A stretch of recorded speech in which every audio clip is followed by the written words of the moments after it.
Hello everyone, welcome back to How Logical. Today I'm going to show you how to pause your Grindr account. Let's get started. The first step is to open your Grindr app. On the top left you can see your profile. Click on it. Here you can see the green online option. If you click on online, a pop-up message will appear whether you want to go offline. You can either click on that or you can go to incognito. Here you have to buy subscription to browse your profile without getting seen, or there is another option as well. Go to your setting. Here setting on the security and privacy, click on show me.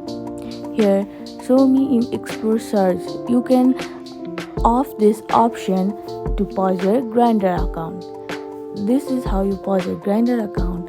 Thank you for watching.